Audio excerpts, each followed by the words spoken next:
नमस्ते, मेरा नाम है अभिनय आकाश और आप देखना शुरू कर चुके हैं प्रभा साक्षी का खास कार्यक्रम मोस्ट रिलायबल इंफॉर्मेशन यानी एमआरआई। भीषण आर्थिक संकट से जूझ रहे श्रीलंका में हालात दिन पर दिन बिगड़ते जा रहे हैं। प्रदर्शनकारियों ने राष्ट्रपति भवन पर कब्जा कर लिया। प्रधानमंत्री के निजी आवास को आग के हवाले कर दिया गया। श्रीलंका में हालात कितने खराब है इसका अंदाजा इससे लगाइए कि सरकारी न्यूज एजेंसी तक में प्रदर्शनकारी घुस गए। इतना ही नहीं, एक प्रदर्शनकारी वहां न्यूज एंकर बनकर बैठ गया और बोलने लगा। अक्सर ये कहा जाता है कि अगर हमारे पड़ोसी अच्छे हैं तो हमारी रोजमर्रा की कई छोटी बड़ी बातों की फिक्र यूं ही खत्म हो जाएगी। यही फॉर्मूला देशों पर भी लागू होता है। अगर हमारे पड़ोसी देश में सब कुछ ठीक ठाक नहीं चल रहा और उथल पुथल मची है तो हमें इससे क्या कहकर पीछा नहीं छुड़ाया जा सकता। ये तो वही बात हो गई, अगर आपके पड़ोसी घर में आग लगी हो और आप अपना दरवाजा बंद कर लें तो आप सुरक्षित नहीं रहेंगे। पड़ोस में चल रहे संकट में भारत भी बेहद चिंतित है। भारत श्रीलंका को इस बुरे संकट से निकालने के लिए हर संभव मदद कर रहा है। भारत लगातार श्रीलंका को खाना, तेल, दवाइयां और आर्थिक मदद दे रहा है।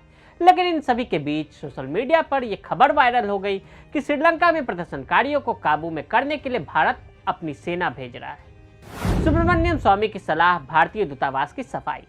श्रीलंका के हालात को देखते हुए सुब्रमण्यम स्वामी ने कहा कि अगर ऐसा रहा तो पड़ोस में कोई भी लोकतांत्रिक देश सुरक्षित नहीं रहेगा। स्वामी ने कहा कि अगर राजपक्षे भारत की सैन्य मदद चाहते हैं तो हम उन्हें निश्चित रूप से देना चाहिए।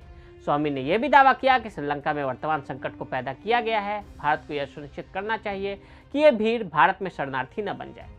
भारतीय सेना को भेजने की सलाह पर स्वामी के खिलाफ श्रीलंका के लोग सोशल मीडिया पर जमकर ट्रोल करने लगे। यही नहीं, श्रीलंका में भारतीय दूतावास ने स्वामी के बयान से पल्ला झाड़ लिया और कहा कि यह भारत सरकार की स्थिति के अनुरूप नहीं है। भारत क्या श्रीलंका में भेजेगा सेना?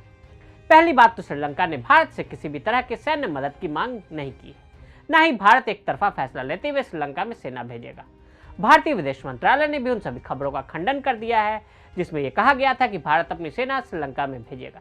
भारत के विदेश मंत्रालय के प्रवक्ता ने साफ कहा कि हम श्रीलंका के लोगों के साथ खड़े हैं। श्रीलंका के लोग लोकतांत्रिक साधनों और मूल्यों स्थापित संस्थानों और संवैधानिक ढांचे के जरिए समृद्ध और प्रगति से जुड़ी अपनी आकांक्षाओं को साकार करना चाहते हैं। इसके अलावा भारत अपनी वैश्विक ताकत का इस्तेमाल करते हुए अंतर्राष्ट्रीय स्तर पर श्रीलंका को मदद दिलवा सकता है। भारत ने 80 के दौर में श्रीलंका में अपनी सेना भेजी थी, लेकिन उस वक्त श्रीलंका के सरकार और तमिल विद्रोही दोनों ने अपील की थी कि भारत अपनी शांति सेना भेजे। भारत को शांति सेना भेजने का खामियाजा उठाना पड़ा था। भारत ने श्रीलंका में अपनी शांति सेना भेजी थी, हालांकि इसका खामियाजा भी भारत को उठाना पड़ा था। दरअसल श्रीलंका में सेना भेजने का उद्देश्य वहां की सरकार और लिट्टे के बीच की जंग में शांति लाना था, लेकिन लिट्टे चीफ प्रभाकरण ने अपने लड़ाकों को भारतीय सेना के खिलाफ ही उतार दिया।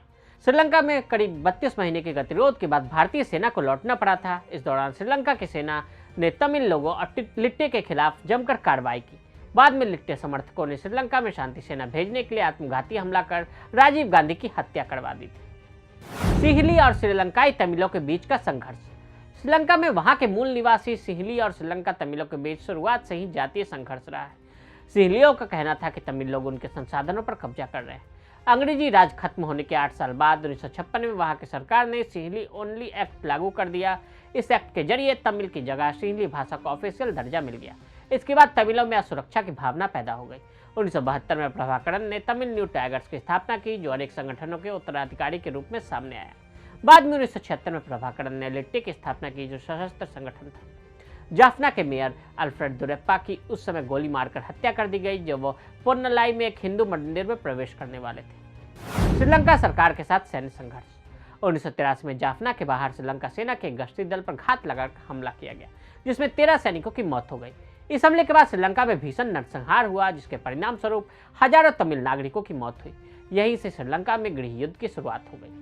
लिट्टे, जिसे तमिल टाइगर्स के रूप में भी जाना जाता है, उसने प्रभाकरण के नेतृत्व में उत्तरी श्रीलंका में बड़े हिस्से को नियंत्रित कर लिया। इतना ही नहीं, पूर्वी श्रीलंका में प्रभाकरण सरकार के खिलाफ अपना स्वतंत्र राज्य चलाने लगा। क्या है ऑपरेशन पूमालाई?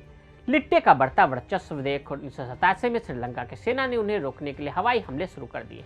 इस हमले में तमिल आबादी वाले जाफना में कई निर्दोष भी मारे गए। ऐसे में भारत सरकार ने श्रीलंका से तमिलों के खिलाफ हिंसा रोकने की अपील की, लेकिन श्रीलंका ने इसे कोई खास तवज्जो नहीं दी, जिसके बाद ऑपरेशन पूमालाई चलाया गया। ऑपरेशन पूमालाई को स्पेशल मिशन ईगल 4 के नाम से भी जाना जाता है। यह भारतीय वायुसेना की एक और गौरव गाथा है, जहां भारतीय डिफेंस फोर्स ने कमाल का काम किया था। हालांकि इसमें कोई युद्ध नहीं लड़ा गया था। ये उस दौर की बात है जब श्रीलंका में सिविल वॉर चल रहा था। वहां के नॉर्दर्न प्रोविंस की राजधानी जाफना पर लिट्टे ने कब्जा कर लिया था। श्रीलंका फोर्स ने ऑपरेशन चलाया और लिट्टे के साथ मुठभेड़ भी हुई, लेकिन इसमें आम नागरिक भी फंस गए थे। उन्हें ही सहायता देने के लिए ऑपरेशन पुमालाई चलाया गया था। 4 जून 1987 को राहत प्रदान करने के लिए एक गोली में भारतीय वायुसेना ने ऑपरेशन पुमालाई की शुरुआत की। इस ऑपरेशन से पहले भारतीय सेना ने अपना एक अनआर्म्ड शिप भी भेजने की कोशिश की थी, लेकिन बाद में उसे श्रीलंका की नौसेना ने बीच मार्ग में रोककर वापस भेज दिया था। जिसके बाद भारत के पास एक ही चारा था कि अब वक्त आ गया है, श्रीलंका को हम अपनी ताकत दिखाएं। जिसके बाद ईगल मिशन 4 को तैयार कर अंजाम दिया गया। इस ऑपरेशन में मिराज 2000 NH-32 मैजिक 11 AM का इस्तेमाल हुआ। 4 जून को विमान ने उड़ान भरी। इस मिशन में 35 नेशन और इंटरनेशनल जर्नलिस्ट भी साथ गए थे। कोरमंडल के लिए फ्लाइट निकली और उन्हें 5 मिराज ने ज्वाइन किया। शाम के 4:50 पर जाफना पहुंचकर ऊपरी 25 टन सामग्री की हवाई आपूर्ति करने के लिए उड़ान भरी और पूरे समय श्रीलंकाई रडार कवरेज की सीमा के भीतर रही। फिर 6:13 पर वो वापस आ गए। भारत की शांति सेना। श्रीलंकाई सेना ने उत्तरी शहर में जाफना में तमिल विद्रोहियों को पीछे हटा दिया। सरकार ने एक ऐसे समझौते पर दस्तखत किए जिसके तहत तमिल बाहुल्य इलाके में नई परिषदों का गठन किया जाना था। भारत के साथ भी समझौता हुआ जिसके तहत वहां भारत की शांति सेना की तैनाती हुई। भारतीय शांति रक्षा सेना भारतीय सेना दल था जो 1987 से 90 के मध्य श्रीलंका में शांति स्थापना ऑपरेशन क्रियान्वित कर रहा था। इसका गठन भारत श्रीलंका संधि के अधिदेश के अंतर्गत किया गया था, जिस पर भारत और श्रीलंका ने 1987 में हस्ताक्षर किए थे, जिसका उद्देश्य युद्धरत श्रीलंकाई तमिल राष्ट्रवादियों जैसे लिबरेशन टाइगर्स ऑफ तमिल इलम और श्रीलंकाई सेना के मध्य श्रीलंकाई गृह युद्ध को समाप्त करना था। 32 महीने चली भारतीय सेना और लिट्टे के बीच लड़ाई। शांति समझौते के मुताबिक श्रीलंका की सेना और लिट्टे जाफना में लड़ाई रोकने के लिए मान गए। इस दौरान वहां शांति व्यवस्था बनाए रखने का काम भारत ने अपने जिम्मे लिया। इसके लिए भारत ने करीब 80,000 सैनिकों को श्रीलंका भेजा।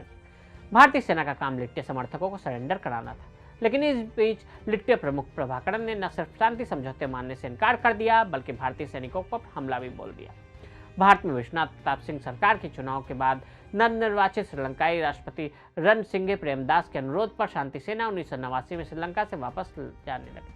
करीब 32 महीने तक भारतीय सेना और लिट्टे के बीच लड़ाई चलती रही और बाद में भारत ने अपनी सेना को वापस बुला लिया। हालांकि इस संघर्ष में लिट्टे को भारी नुकसान पहुंचा था। आज हमने आपको श्रीलंका के हालात, भारत की सेना भेजने के स्टैंड के बारे में बताया। आज के लिए दी इजाजत। ऐसी रिपोर्ट्स को देखने के लिए प्रभा साक्षी के साथ लगातार बने रहे। वीडियो को देखने के लिए फेसबुक और ट्विटर पर फॉलो करें, यूट्यूब पर प्रभा साक्षी को सब्सक्राइब करें।